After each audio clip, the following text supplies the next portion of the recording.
Ruby, how are you, lovely? I am doing well. How are you?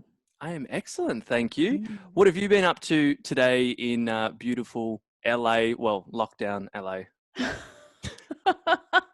Well, in lockdown LA, I have been serving my clients today as well as serving myself with my own coaches and mentors. So it's been an eventful day. I have no idea how this day is almost over, but it is.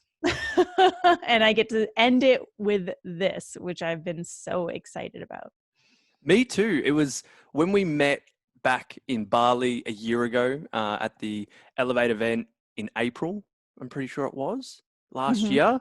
Um, Ever since then, I'm like, man, I want to get Ruby on this podcast. And then I was like, before lockdown, I was doing all my interviews in person and I really wanted to come to LA. Good excuse, business excuse to come to Mhm. LA and see you and do a podcast. But because of what's happened, we've had to do it online. And I was like, perfect timing. Let's just do it and not wait. So I'm excited to interview you and to have this conversation because it's something I've been looking forward to for so long.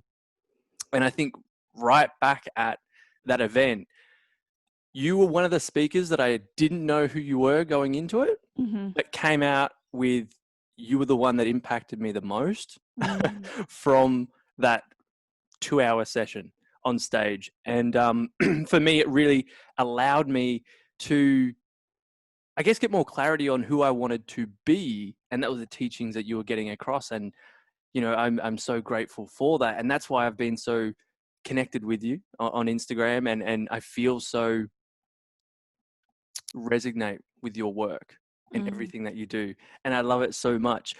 You are a coach and mentor for thought leaders. You Yes. have a podcast, you run not retreats, it's more masterminds, you have programs, all these amazing things, which is, blows my mind. And it's something that I really look up to as well.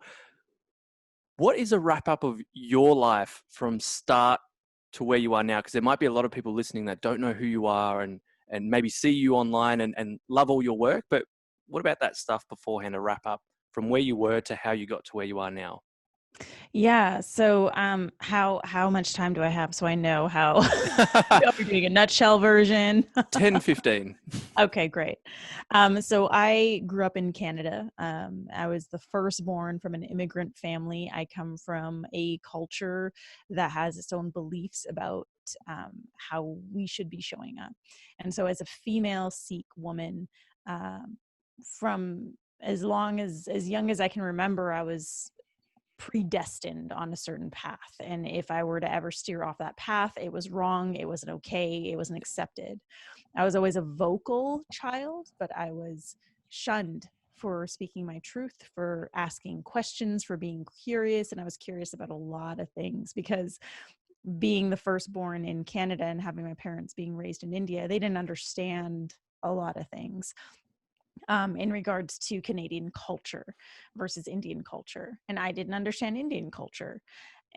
So there was a lot of clashing, but what really impacted me from a young age was the lack of freedom. Like I didn't feel free to be me. I didn't feel free to express myself. I didn't feel free to express my truth in a safe way. And every time I did, I would be shunned, I would be punished. And I felt like I wasn't enough. And so I started to train myself and program myself to show up, to please other people, to please those people around me, to gain their love, to gain their support, and to feel like I belonged somewhere. But the more I started to please others, um, the more I diluted my potency, and the worse I felt about myself. And so, starting around the age of 11, I started experiencing anxiety attacks and depression. I started popping pills at the age of 11 years old, trying to mask what I was feeling. I didn't understand what it was. And because it wasn't okay to speak about mental illness in my family, that doesn't exist in our culture, I wasn't getting the help that I really needed. Fast forward to my 20s, and the addiction started to worsen, and I started developing a lot of different coping mechanisms and creating a life that was very um, self-destructive. So surrounding myself with toxic people because that's who I thought I was worthy of being around. engaging in toxic habits because I didn't know any better and all I wanted was to feel better. And so drugs and alcohol is what helped me feel better. It's what helped me cope. I was suicidal and engaged in a lot of self-harm. And around the age of 28, 29 is when things started to really get bad. I started becoming addicted to recreational drugs. I was working in nightlife. I was a promoter for nightclubs and I produced large scale raves, like 5,000 to 7,000 person raves. I was in that scene all the time. That was my life. And so all I knew was drugs and alcohol. And all of a sudden I was getting a lot of attention because I was the promoter. Everyone wanted to know me. And so here I was getting a false sense of love and belonging from people I didn't know. So I became addicted to the scene and addicted to the substances. I was also in a cycle of very abusive relationships because I didn't know what healthy love and acceptance was. And in 2012, I had ended the most abusive relationship I'd been in. I was in the peak of my addiction and I hit rock bottom after the ending of that relationship. And that's when I really realized that the place that I had been for the last decade at least was really just a survival space, a space of survival, like just trying to get by, just trying to get through my days, just trying to feel better. And I found myself at that rock bottom space in 2012. I was crying. I was on the floor. I remember this moment like it was yesterday. And that moment also felt so familiar when I was in it. Like I have been here before. I've been here so many times. I've sung this song of why me many times in my life. And that's when this different part of me spoke up and it was like, well, you're here because you put yourself here. And that was the first time where I started to take an objective look at my life. Was I really a victim, or was it a series of my choices and decisions that led me to where I was? And when I started to look at it, well, no one forced me to be in these abusive relationships, and no one was forcing me to drown my emotions in drugs and alcohol, and no one was forcing me to hang out with toxic people. No one was forcing me to do any of these things. I continuously chose these things. And it was in seeing that I saw the other side of the spectrum. If I'm choosing this, then what if I chose something different? What would happen? What would my life look like? And so I dove headfirst into a journey of personal development, spiritual development, of really uncovering who I am as a human being, because for the first time in my life, I recognized the fact that I didn't know who I was and that I thought I was so unworthy and I was chasing this life that fit the life of someone who would be unworthy, and I was creating it. And so I took charge. I took control of my life and started making different decisions to create a different outcome. I became sober. I started blogging about what I was going through. And that blog, I started getting DMs from it. DJs, like world renowned DJs that I'd done shows for, reaching out saying, I'm going through the same thing. Thank you for sharing this. Friends of friends reaching out saying, thank you. I feel like I'm going through this too. Thank you for putting a voice to this. I started getting so many DMs and I realized, wow, there's actually power in talking about this and using my voice when my entire life I felt very unsafe to use my voice. There's actually power in it. And so I started sharing more and showing up online more. And the more DMs I got, the more I realized like, this feels purposeful. There's a reason that I've been through what I've been through and I'm going through what I'm going through. And I want to support other people along the way. And so I dove deep into the personal development industry, got into coaching, became a certified coach and NLP practitioner, and just started. And it felt so fulfilling. It gave my life purpose. It helped me connect the dots. And through my work in coaching, I've continued my own personal development. I'm more devoted to personal development than anything. And now I get to do this work with conscious leaders, people who are really here to create an impact on the world, people who feel like they have a purpose, but maybe they're not showing up in their authentic truth, and they want to learn how to be transparent, how to be authentic, how to show up with integrity and lead from that place. And so I do what I call the inner work with these leaders, because I know the value of that. We can have all the marketing strategies in the world and still end up in the same place. It's about who you're being along the way that is going to really emphasize the amount of impact that you're here to create. Wow. Okay. So I have heard most of that back a year ago when you were on stage, but it's so refreshing to hear it again and to see, obviously that upbringing that's so powerful. And there were so many things that I could relate to, obviously very different situations, Mhm. but the whole feeling unworthy, the doing things and using things to escape, I guess, reality, the whole Mhm. growing up and not being seen or heard. It's like being put in our box to be, Mhm. this is what our tradition and our background did, and, stay like that. If you go outside of that, it's wrong. You shouldn't share your emotions or what's going on in your life because, we keep to ourselves. We want to look, Yeah. I guess, in our religion, it was to look perfect, to look like Mhm. we've got our shit together. And it's like, well, when we really talk to people, no one's got their shit together. And we Mhm. all go through these same emotions, but so powerful. And even going into what you were saying, like the stuff you do now is the inner work has been, as from my experience of actually doing that, is that's when, like you said, you can have all the tactics, you can have the best plan, you can have the best tools around you, but if you haven't gone within, it's not going to be aligned. Mhm. It's not Yeah, going to, it's not gonna work. yeah. People expect the strategies to work for them, and it's not that. You work them. And so you need to be in a place of absolute certainty in who you are and what you have to offer, and really lead as the person you know you're here to be in the fullest expression of who you are. That's when you can start using these tools to enhance what you're already doing. hmm And I think on stage last year, the part that really stood out was when we were going through this. I think the topic was about identity and Hmm. basically who you be. And I can't remember how you said it, but you said something on the lines of like, who you be in here needs to match who you be in here to then who you be out here. Yeah. Is that Yeah. right? I think, yeah, a lot of people focus on concocting an identity that they feel that they need to fit in order to be perceived as XYZ. Like, in order to be perceived as an expert coach, I need to show up like this.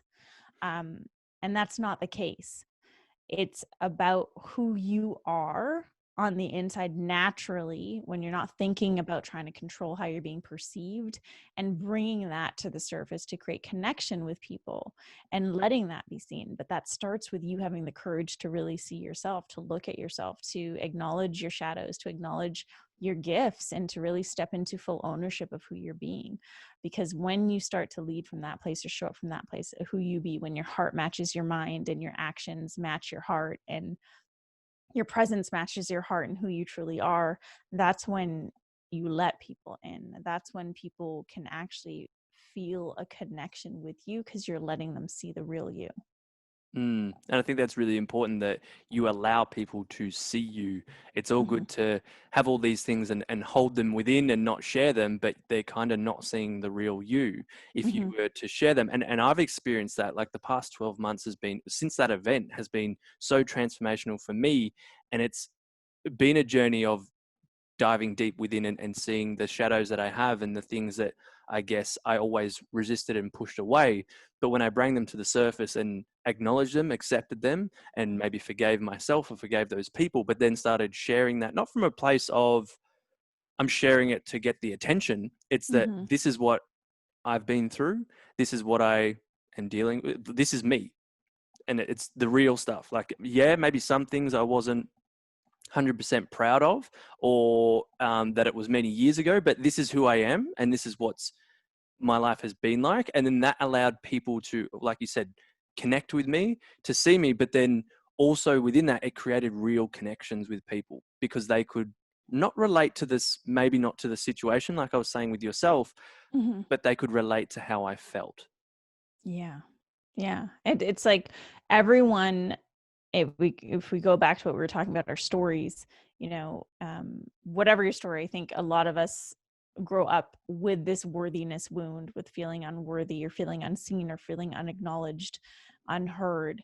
And the first person that needs to see you and hear you and acknowledge you is you. And if you refuse to see yourself underneath the masks and the facades that you continue to wear, then there's no way in hell that someone else is going to be able to see you. And that was something that I discovered. Like I was yearning to be seen by someone, yearning to be heard, yearning to be acknowledged, for the pain that I was going through, for the suffering, for all my gifts, for everything.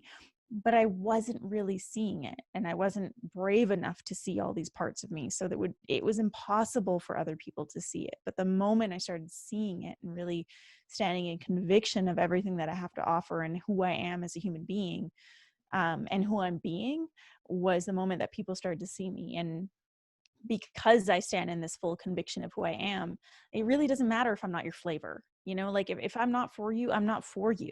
And that's cool. There are other people who are for you. I'm not here to people please. I'm here to live my life to as the fullest expression of who I am, and encourage other people as my purpose to step up and lead their lives in the fullest expression of who they are.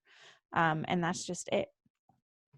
I heard this really good analogy of it, or maybe it was just a joke that we are talking about with one of my friends about this, like being your own flavor. Smith Chips Company, they don't care if you like salt and vinegar or original plain just salt. You buy whatever flavor you like, and they just go, sweet. We don't care if you like which one. We're not going to segregate you. You're going to buy whichever flavor you Right. like. And I think that's very similar. And like when we start putting ourselves out there, it's probably not going to resonate with everyone. I know I don't, Mm-hmm. but that's okay. And I think growing up, it was like, I need to please everyone. I need to be that person that everyone likes. But even within that, everyone's not going to like everyone. And I think Well, something because that, it goes back to the basic yeah, human need for love and belonging. yeah, Everyone, I don't care how old you are, everyone listening, I don't care how old you are, what you've been through, you have within you a need to feel loved and a need to feel like you belong. It's there. And when that is being challenged in some way, you are going to act up and you're going to do everything in your power to try and find that love and belonging, even if that means doing self-sabotaging yeah. behavior or going after toxic people, whatever it is, because you want to feel that connection. And we all do it. Hmm. Yeah, I've seen it. I've done it firsthand. Yep. Like you were saying, the addicted to the environments because you felt that sense of love and belonging in that environment. Like you were Mm-hmm. saying, being a promoter, you got the attention, you got what you, I guess, wanted, but Right. in the In a realness of different it, way. yeah. So and what? and that's what people get in Yeah. social media, and I think that's really important to point out for everyone, because this is the era that we're living in. Is social media provides just that. It's instant gratification and validation for who you are with a simple tap of a finger. Mm, especially now with the next generation of growing up in, oh, especially now Yeah. in isolation, Mm-hmm. it's all taps. Yeah.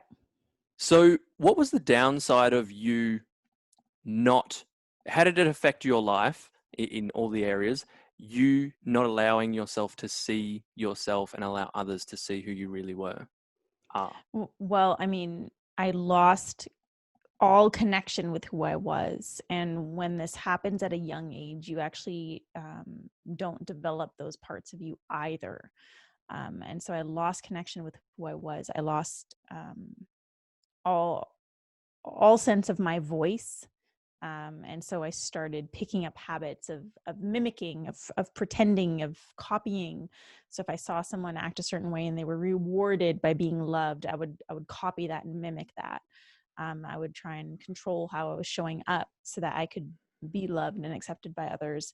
Um, but what that does when you continue to shove the real you down even further is it creates an angst within you. It creates an internal frustration, anxiety, because you're acting in one way, but who you're being is totally different. And so there was like the loss of my identity, which was manifesting in mental illness. as well as physical illnesses. And I was suffering. My body was suffering. My mind was suffering as a result of it. But yeah, it's it's tough on the system as a whole when you're repressing who you really are. It affects you mind, body, and soul. Which then extends to your relationships, your Yep. work, your Everything. The life that you are creating then becomes a, a mirror of what you're feeling within. hmm. So were you afraid of showing that, or was it that you because of the upbringing of being so, I guess, having to suppress it, you didn't know how to show or be who you really were? I didn't know how. Okay. And I didn't know how, and I didn't have the tools to really express what I was going through. All I knew was I felt like shit. Like, all I knew was I had clinical depression so deep that, you know, I couldn't even get out of bed, that my anxiety attacks would cause me to black out. Like, these are things I knew. I didn't know why I was experiencing anxiety. I didn't know why I was so depressed. And quite frankly, I didn't have the tools to even dive deep into that. So masking and self-medicating was just an easy way for me to cope. hmm. And that moment where it was after that toxic relationship ended, and you were Hmm. like, then I started that path, I had that realization, you took ownership of your life and your results and your situation. What was, I guess, that first thing that you did? Was it maybe you read a book, or was it you reached out to someone that then allowed you to take that first step that created the momentum to getting better? Well, for me, it was there was two things that I had control of immediately that I saw. One was I can control how much I go out and have access to drugs and alcohol and drown myself in that way. And so I started limiting my days. So when I wasn't working, don't go out. Like, Yeah. only go out when you're working. And on those days instead, taking charge of my health. So working out. I started yoga during that time. I joined a yoga studio.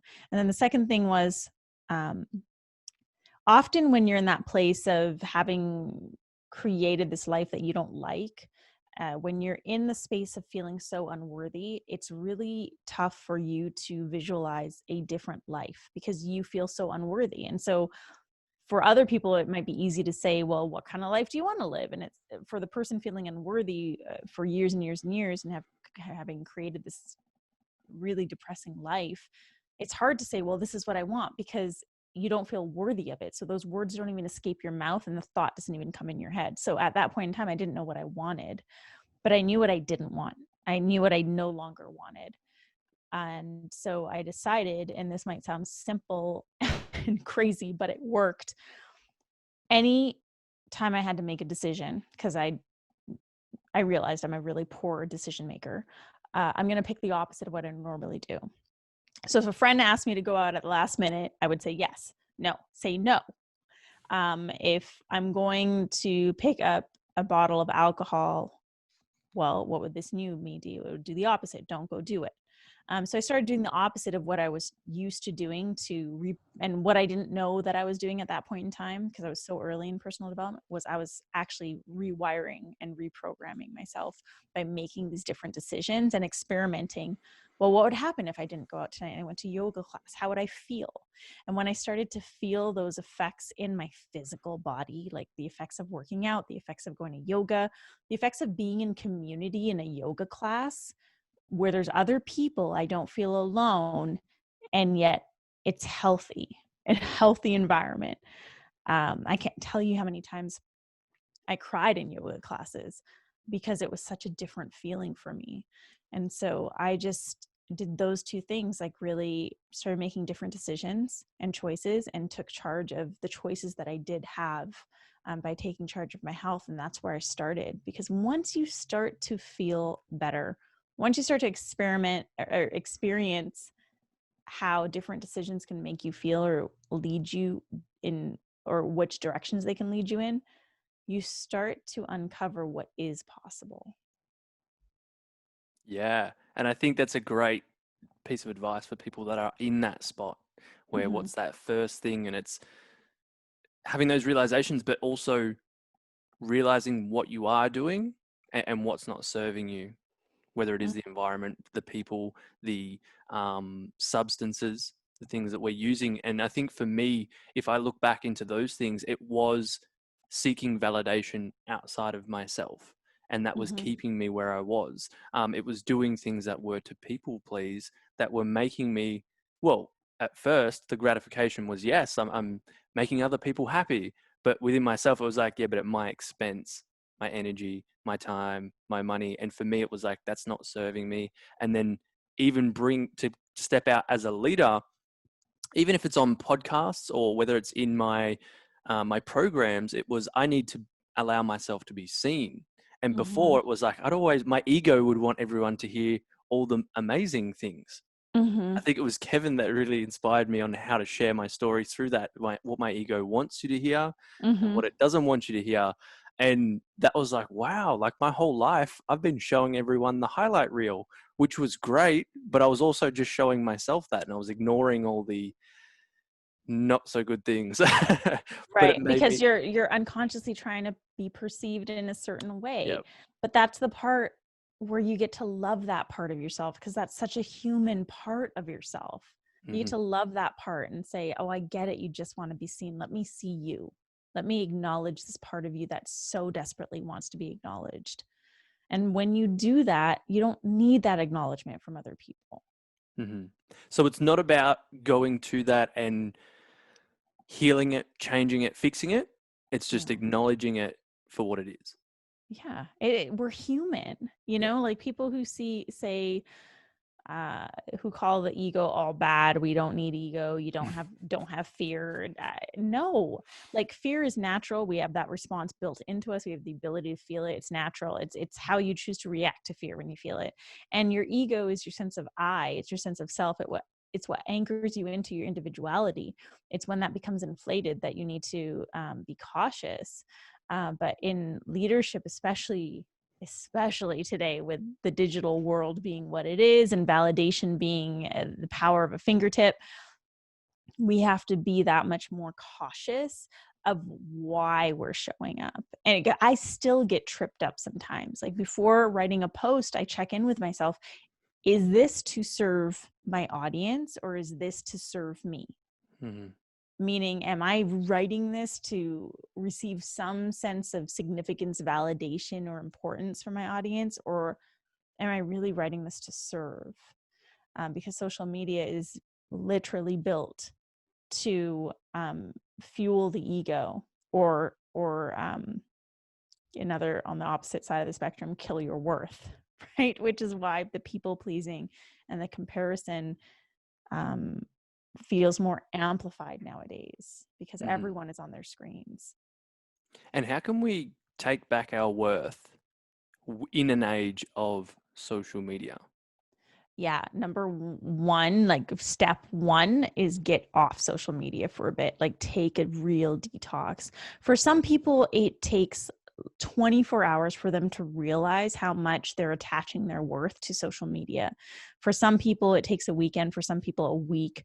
Um, but I suggest, like, if it's your first time, like, take at least 2 days off social media. Give yourself a break from all the incoming messages so you can tune into what's actually within you. And then once you're in that space of being able to tune into what's in you, tapping into, well, how do I feel about myself? What is it that I value? Getting to know yourself as if you would a new friend or a new partner, and understanding that you get to do that with compassion towards yourself. Because when you start to tap into who you are, you will see things you don't like immediately, because we're taught to not like these things. But the more you start to recognize these things and understand why you have these, like for me, my people pleasing ways, I hated that about me. I hated that it was so ingrained that it would dictate my behavior, the words that would come out of my mouth, the men that I used to date. And yet this is such a human part of me, and it's a program that I picked up through my upbringing, and I get to have compassion for that piece of me and understand then too that if I could behave in this way, there's also this other way. But you will not be able to see that until you take a detox from the input that is happening. So like step 1, detox the input, detox social media. And step 2, give yourself that time and space to tap into yourself and understand what's important to me. What do I value? What do I need right now?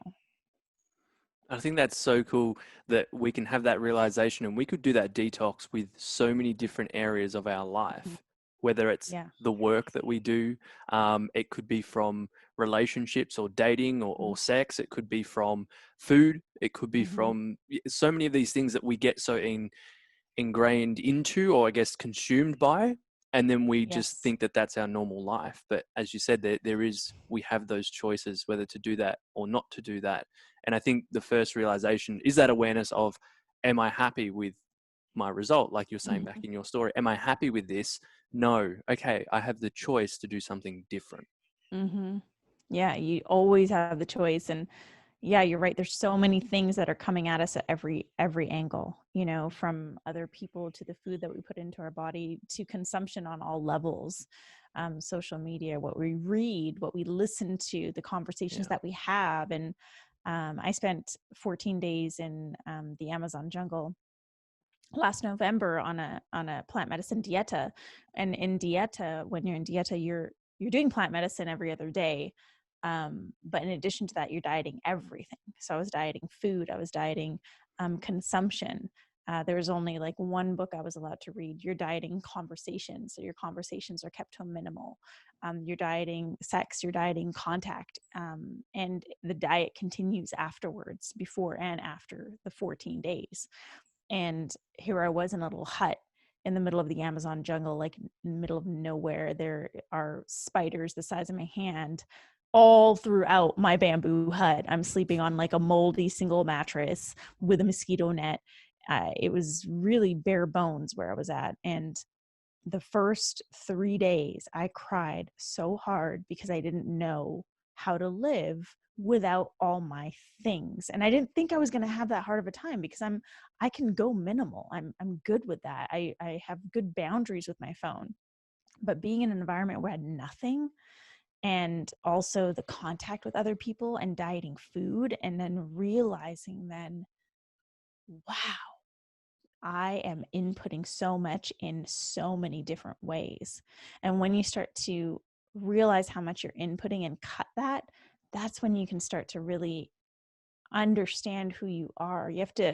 I like to think of us as sponges. We're sponges in this world. We're all sponges, and we're taking in information constantly through our phones, through the people, through everything. What would happen if just for one day you decided not to take in any information? You decided to have a speaking fast where you don't talk, where you do a 24-hour fast where you don't eat, and you just sit with yourself. It is the hardest thing to do. And most people will feel like they hit a breaking point within maybe the first 5-6 hours of that 24 hours, because we're so built on consumption. But to do this work, to step into true conscious leadership, to really start to lead your life, you have to have a solid understanding of what makes you you. Yeah, and I think for me, I've always been so intrigued by Vipassana, and where Mhm. you are basically in silence. And I just had a friend a couple of months ago go to 3 back to back, so it was 3 weeks of Wow. Vipassana. Yeah, and I was like, damn, like one day was like, I was thinking that was going to be crazy, but he did 3 weeks in a row. Um, and I guess for me, do I think I can do it? Yeah, I think, like you were saying for yourself, like I think I've got very good boundaries. I don't find myself scrolling on social media. Um, can I have days where I don't listen to anything, books, audiobooks, podcasts? Yeah. But I also think that taking myself out of my comfortable environment, which is Mhm. where I am, and going, I don't have to go to the jungle and do it, but maybe it's Right. go camping and, for that whole day, go by myself. Like, why is that something that would make me uncomfortable? Like, why Mhm. do I have to be with people? And I think isolation has been a forced vipassana for a lot of people Mhm. in a way, but not really, because everyone's got social media and everyone's just kind of heightened their Netflix subscription or their Right, but use. that's also masking, don't you Yeah. think? Like, this is also a way of coping and masking. That's why I keep saying, like, this is an opportunity for everyone to do their inner work. But it is very, like you said, uncomfortable. It's incredibly uncomfortable for people to be by themselves and on their own and listening to their own thoughts, because our thoughts are not 100% good. The Hmm. thoughts that we have about ourselves, we have our inner gremlins and things that we say to ourselves that don't feel good. And when you're on your own and in isolation, a lot of that is amplified. So let's go on social media and mask ourselves, or let's consume a ton of Netflix and mask. And I'm not I still fall into those traps for sure, but it's having the awareness of why. That's a question I ask myself a lot. Like, if you're reaching your phone, why are you reaching your phone right now? Going on Facebook, why are you going on Facebook right now? Going on Netflix, why are you going on Netflix right now? Mm, Starting to ask yourself that question more, so you can be honest with yourself with what you're saying. Well, I'm going on Netflix because I don't feel good and I just want to zone out. Great. Now you know why you're going on Netflix. Or I'm going on Facebook because I'm bored, right? That's usually why people end up. Or I'm going on Facebook because I don't know what to do with myself. I don't want to hear these thoughts in my head. Or I want validation. I want someone to see me, or I want someone to validate the pain that I'm going through. So I'm going to write this post. It's really constantly asking yourself the question, why? Getting curious about you and your behavior.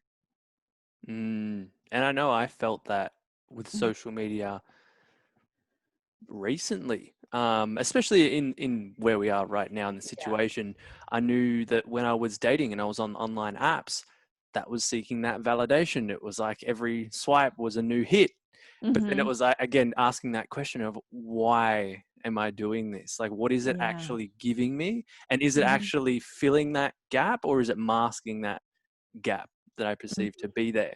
And I think something really important in there that you said, that is what you brought me up on stage in Bali and talked about, was you said being comfortable with being uncomfortable. Mm-hmm. And I can't remember what it was, but there was an opportunity. I put my hand up and you're like, come on stage. And I remember I was shaking, and I can't remember what we spoke about.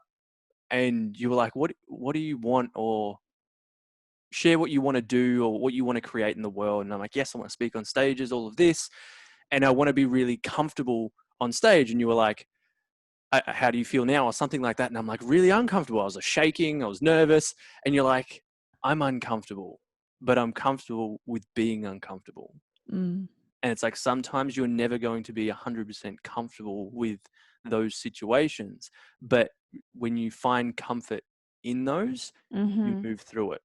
And for Mm-hmm. me, that was powerful, because from that event, I just put a post up last night, which, if you're hearing this now, was probably 3 weeks ago, is that it was one where after that event, I'd never spoken on stage or ran events or really done anything that was in front of a lot of people. It made me really uncomfortable even thinking about those things.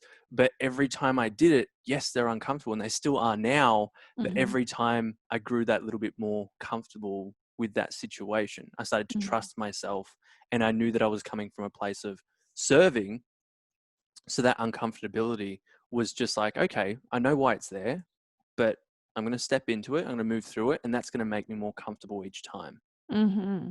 Yeah, definitely. You got to flex those muscles, build those muscles. Yeah. And I mean, if we're comfortable all the time, then we're not doing anything new, Hmm. right? It's about finding those pieces, the comfort within the discomfort.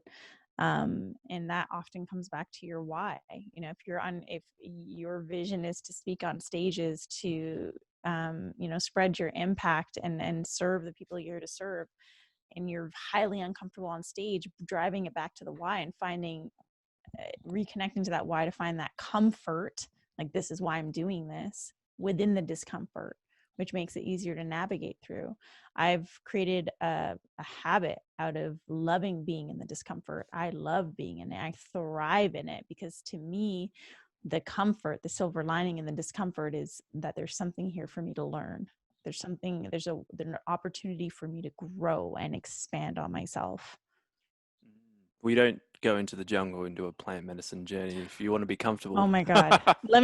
I didn't know what I was getting myself into, but the moment I got there, I was literally like, oh shit, this is really bare bones kind of place. So yeah, it was great. And I want to go back. Yeah, so I've heard, and so I'm very intrigued. Yeah, Would you say you're living your purpose? definitely. Yeah, Mm. without a doubt. And how would you say other people can find and live their purpose? Your purpose isn't as mystical as I think most people like to make it. Your purpose is directly connected to your story. So if you want some insight on your purpose, take a look back at your history. Your struggle becomes the thing you struggled most with and conquered becomes the thing that you help people with. The people that you're here to serve are you just further back in your timeline. Mm-hmm. That's the simplest way I can put it. I think people overcomplicate this. The purpose isn't something that you pull out of thin air that has nothing to do with your life. It has everything to do with your life. And if you look back at your life and you still aren't able to create that connection, it's because there's still something there for you to learn. And if that's the case, then live your life as if this process of evolution that you're going through is your purpose. I think that every single human being on this planet shares one purpose, and that one purpose that we have in common is to evolve. That is your job. You are here to evolve. So if you have yet to uncover what that purpose is, because you're still going through your shit, you're still learning things, great. Take on the purpose of I am here to evolve. Yeah, and then going back with that evolvement is that you're going to work on yourself, you're going to grow, you're going to create a new version of you. And then that's, like you were saying, that pattern in your life is you were somewhere that was really difficult and you got through that. And there's people that are in that now that want help and guidance. And that can be your purpose through a product, through a service, through coaching. And it's something that we go through in my program in week 3, is going back and actually identifying those things in your life that you were really good at and those things that you loved doing and you were naturally doing anyway, and that brought joy in your life, whether that's connecting people, whether that's supporting people, creating artwork, or creating something of from your own mind and creation. And it's really awesome to see when people realize, like you were saying, that it's not that one looks good and that's my purpose, I'm going to do that. It's always been within you. It's just in the patterns of your history that you get to find that. And I think for me, it was, for so long I tried to create something. Yeah. Whereas it was like, for example, even with mentoring and coaching, for me, it was like, I this. And it's like, but there's people that are 12 months ago where I was that want that guidance to get to where you are now. That's me serving my purpose of helping people connect back in with themselves to connect Yes. with others. That's where purpose can lie for me. But it And also what's comes sorry, go on. I was going to say, but what also comes in that is that my evolvement is also still my purpose, as you were saying. Yeah, your evolution is everything. And I think people disregard that piece because they're in such a rush to have a purpose and serve other people because of that sense of significance and validation. Like, Is I that want also the ego? approval. Yeah, for sure. I Yeah. mean, it's you trying to fulfill the worthiness wound. It's you trying to feel that sense of validation, that sense of significance, that sense of like, this is why I'm here, versus finding that within you, and this whole thing about seeking the purpose outside of you a lot of times. And I still run into, so many of my clients run into this, where they start on one track, which is super aligned, but then they go after the next shiny thing, which actually has nothing to do with their path or their purpose, but because it sounds quote unquote bigger or more important or more significant, like someone who's really truly their purpose is to teach women maybe confidence, and that's their story and that's their gift and that's what they're good at, but they see everyone else helping six-figure entrepreneur, female entrepreneurs become seven-figure entrepreneurs. That feels more important. That feels more prestigious. So they go after that. And we do this because, again, we don't feel like we're enough in the work that we do.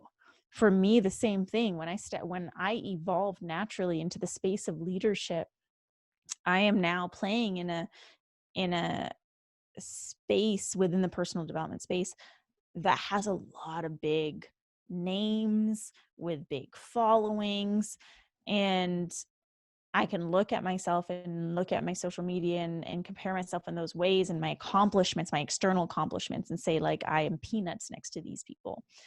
And at the same time, I know what I bring to the table. I bring depth, I bring intimacy, I bring inner work, I bring the missing pieces from the leadership space.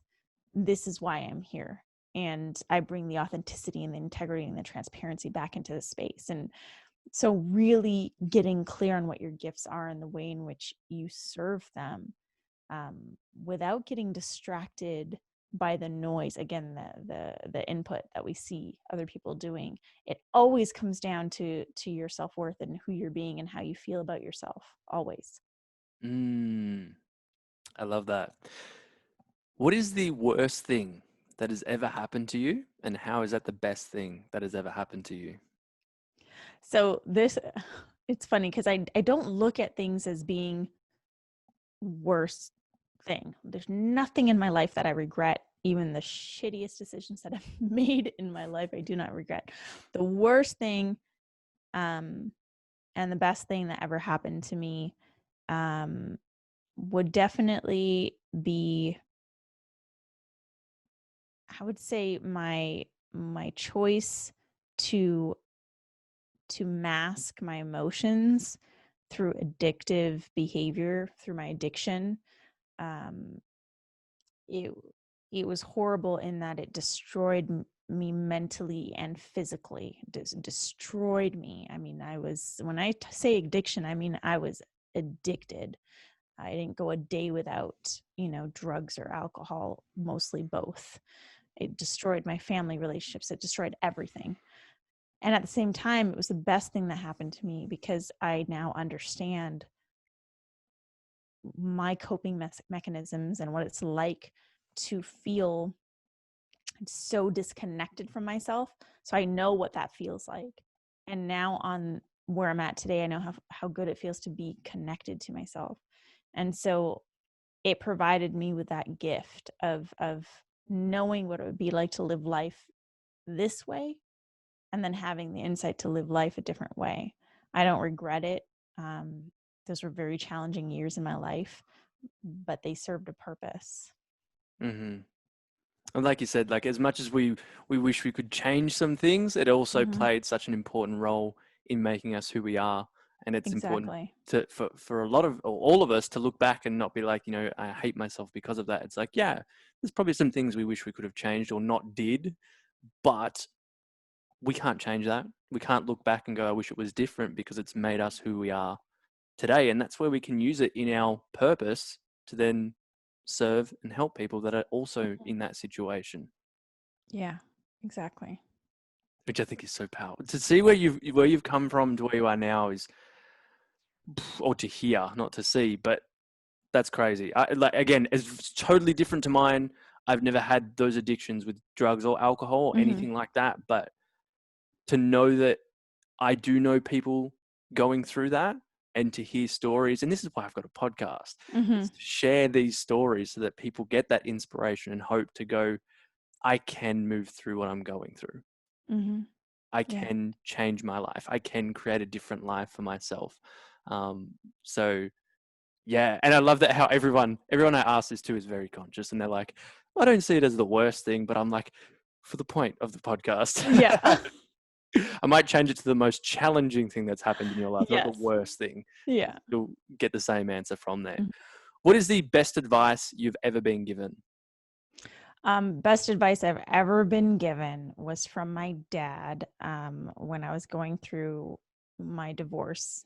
That's a part of my story too. I was married at a very young age for 6 years and divorced at a very young age, and had my entire life savings taken.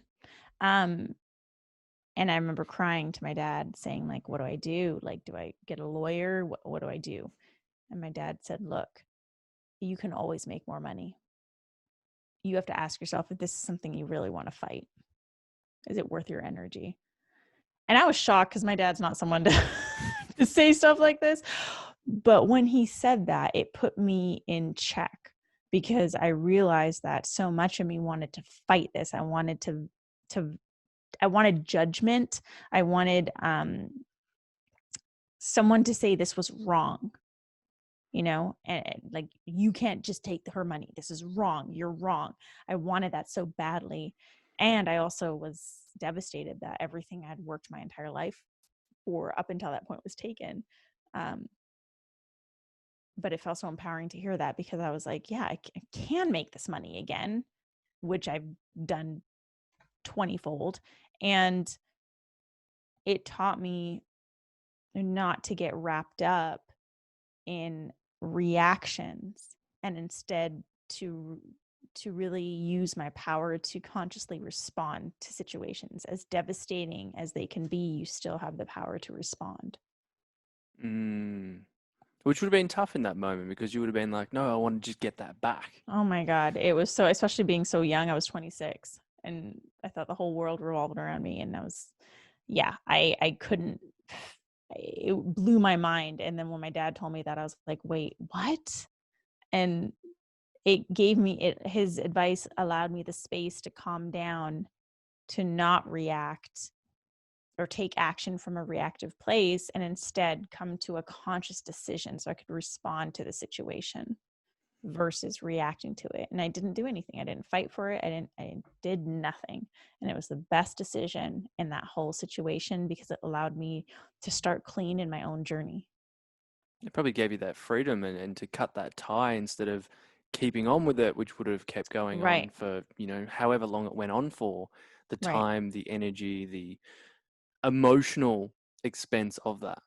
Right. And money is just money. Right. And for me, it was understanding that what I have to gain from walking away is more than what I had to gain from fighting it and trying to get this money back. Like, I wanted to find my dignity and find my own sense of individuality and empowerment by going my own way.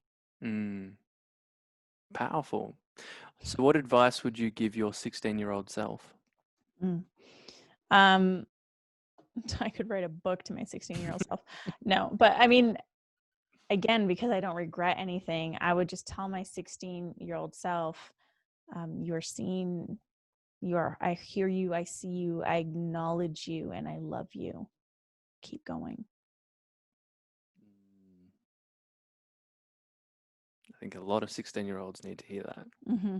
Well, Yeah. 16 and Anyone. above. Yeah. Yeah. All ages. That message was for all of you. So good. And that's like one of the purposes of that question is that will then be developed after 100 episodes, which is only in 10 episodes, into a book, which is then Yeah. given to 16-year-olds to then read through all these pieces of advice. And it's so Love cool that that. everyone has such a different answer.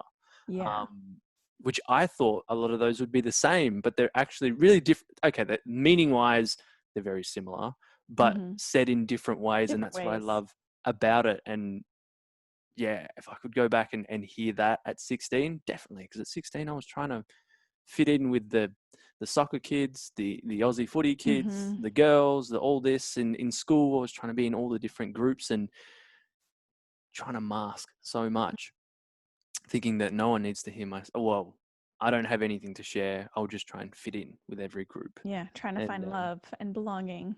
yeah, and found that through soccer for so many years. Mm-hmm. But then what happens when you fall out of love with that thing and that Right. identity is brought down? You're then Mm-hmm. having to face, yourself and all the things inside you that's like, oh, I did this. Well, like you were saying before, I asked, why was I doing this? Why Mm-hmm. did I spend so much time doing this thing that I didn't even like? For that Yeah. validation, for that approval of mum and dad, of other people, of all of that. Rabbit hole. That's for another conversation. what What are you most excited about in life right now? I am most excited about my book right now.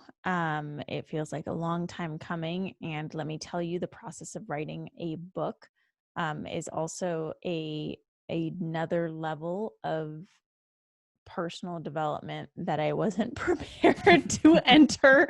And so it is both the toughest thing that I have going on right now, and what feels like the most rewarding and exciting. Mm, what's the book about? The book is about authenticity, transparency, integrity, how to really step into your own potency, so you can lead from that place versus the place of people pleasing and appeasing. Mm, love that. Do you think that this is just came to mind? Do you think that Yeah. is the first step for a lot of people that maybe they want to step into a place where they're running a business or a big life change or all of that? Do you think the first step is getting like coming from a place of authenticity and connection within themselves, then start doing all those ideas, ventures, all those things they want to do, strategic marketing, all of that? Do you think that first step is actually coming from a place of authenticity? I mean, ideally, sure. Like the first step, ideally, would be you getting to know you so you can start showing up as you. But at the same time, sometimes we need to go the other direction to understand what's not us. Most people, to be honest, in their 20s and 30s don't know who they are. The midlife crisis at 40 is caused by the misidentification of self, Yeah. right? You've been living your life for so long as something. And so, ideally, sure, but that's also not always available. And so for me, I believe that if you're in a space to step into leadership, which usually comes with a movement, a legacy, a business aspect of things, devote yourself as much to your personal and spiritual development or more than you do to the business development. And I can guarantee if you do that, you will succeed um, in a way that provides longevity versus like the quick hit, Hmm. the quick influx. But I don't believe I would have the success that I have if I weren't so devoted to my own personal growth. All my clients know this. I am more devoted to my personal growth than I am to my business. And my days and the way in which they're structured reflect that. And the fact that I take so much time off every year reflects that. And um, it's so important for us to do that for ourselves, because the more we serve ourselves, the greater we can serve our community, our audience, our clients. Yeah, and I think for like myself, it was, if I take time for myself, it's taking time away from the business project, whatever I'm working on. Therefore, that wouldn't get all my time and attention. Mm-hmm. But if you work on you and you get keep delving into those layers of authenticity and realness and working on the inner work, that then reflects in your business. And I think a Mm-hmm. lot of people that I'm finding is that, but if I do the inner work and I feel I need to change, maybe I won't like what I'm doing, or maybe I won't like the person I'm with. What if that changes? I don't like, that's that uncomfortability of what if they get to know themselves deeper, that what Mm-hmm. they're doing and what they love right now changes. And for Mm. me, I'm like, isn't that a good thing? Like, obviously it's not, you go to that next level of yourself, that next evolution that you obviously want and like differently. Isn't that a good thing? Um, do you find that happening with the leaders that you coach and mentor? Yes. I mean, I think the real problem is that we look at everything in such a linear way. Um, the journey being linear, the business being linear, our personal growth being linear, everything being linear. Like you start here, you end up here.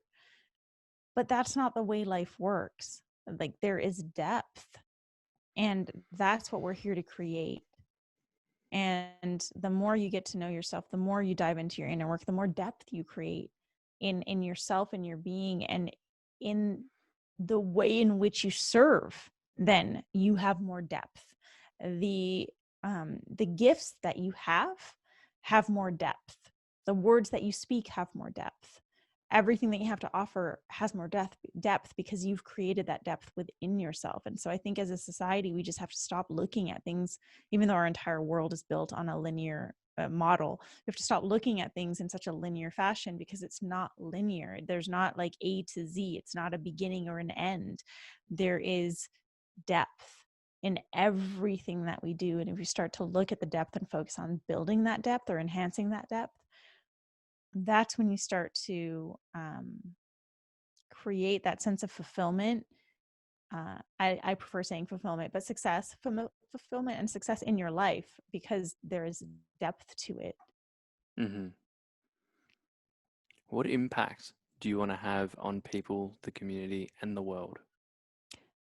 I am here to give the world a voice. So the impact that I'm here to create is to help everyone on this planet activate or feel inspired to use their own voice. Love that. Through whatever means they want to use it through, or just in Exactly. general, to have a voice. To have a voice. Yeah. I mean, I do this work through leaders primarily because if I can support other people leading amazing purposes and missions, then we have more leaders doing great work and creating more impact.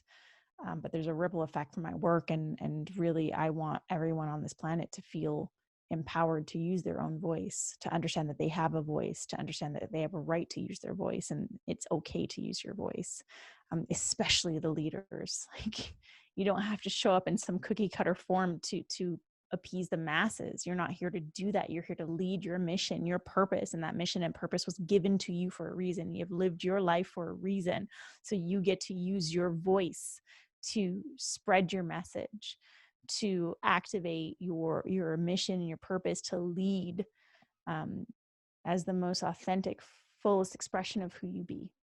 And like you said all the way back at the start, that'll be the flavor of the people that resonate with that, and they're the people that you lead and impact, and then the ripple effect of that is worldwide, which I can see you doing in so many ways. What does it mean to be conscious?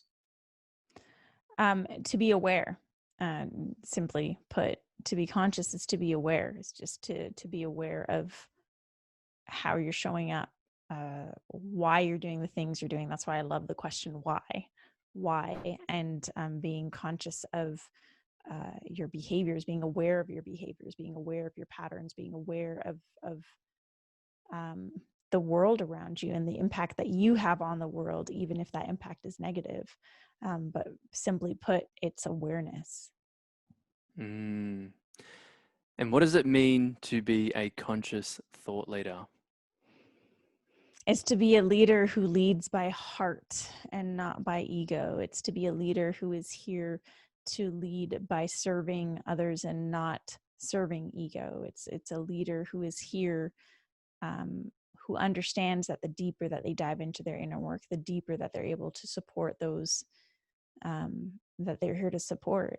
Difference between a conscious leader and an unconscious leader, unconscious thought leader, is one is showing up in a way where they are deeply aware of who they are and their impact in this world and the people around them, and the other is showing up in self-conscious ways, trying to fit a mold or be perceived in a certain way. I love that. Conscious thought leaders. So, is there anything else you'd like to leave the audience with? Any final words? Yeah. Wherever you are in your journey, just understand that you have the power to create the life, the vision, the path that you lead from this moment on, and to really own that power to design the life, to design the mission, to design the purpose, to design the way in which you know you're here to be and who you're here to be. So really take ownership of that power that you have. Powerful. And how can people connect with you? How can they see all the things that you do, all the programs, masterminds, all the goodness that you share with the world? Yeah. So step one, go subscribe to my podcast, Today's Thought Leader, on all podcasting platforms. Step two, you can follow me on all social media. I frequent Instagram. So if you want to like DM me there, you can. It's at I am Ruby on all social media networks. And then I've got my website, www.rubyfremon.com. And finally, I have a cool text messaging service for those of you who love text. So you can text me at 1-781-336-0160 and just let me know that you found me on this podcast, and we can chat. Awesome. I've seen that, but I never used it before. So I could like message you and it goes straight to you and you message me wisdom. Yes. So the first text is going to be automated because it's going to ask you for your information. So I Yeah. know who I'm texting. So Yeah. you're going to add me to your phone book and I'm going to add you to my phone book so I know who I'm texting. But then after that, it's me. Awesome. That's Yeah. so cool. What a way to connect. I want to wrap this up by acknowledging you for the amazing leader that you are, for the impact you've created in other people, but also in myself. Like, it's such an honor and privilege to have you on my podcast, which is something that, again, I didn't know who you were 14 months ago, but yet going to this event and then seeing you on stage, and then because it was a small event, or not really a small event, but a really tight community that I was able to go aside and talk one-on-one, the lessons and the wisdom and the beliefs that you had in me or instilled within me were so powerful and impactful, and allowed me to really step into the life that I'm living now. And I want to thank you for doing that and for allowing me to be seen and heard in those moments, but also the work that you've done over the years, that you went through the shit to get to where you are, but you had those moments of realization and you did the inner work. You've done the uncomfortable things to get to where you are. And now you're sharing that through your purpose to create more thought leaders, to serve the world in an even bigger way. I love what you're doing. As I said, I resonate so much with what you do, and I know there's going to be definitely times in the future where we collaborate, work together, and I do your masterminds or something like that, because I really love what you're doing and see such a powerful impact you're creating. So, thank you so much for your time and Mm. effort. Thank you so much. That was really beautiful to receive. I appreciate you. I appreciate your presence. I appreciate what you're doing in this world. And so just keep showing up, keep doing you, keep being you, because you are definitely making an impact. Thank you. Thank you so much. So, for you guys listening or watching on YouTube, if anything has resonated, anything has stood out, if anything has triggered you, or you've, I guess, related to anything that Ruby's been through, take a screenshot, put it on your Instagram, tag us, I am Ruby and Carlo _Cirillo and the Conscious Podcast. But also reach out to us. I'm sure we'd both love to connect and hear what's resonated and to see what realizations you've had. But then also subscribe both podcasts and go through and leave reviews as well, because we love them. But until next time, see ya. Peace. You're supposed to say bye. Oh, bye.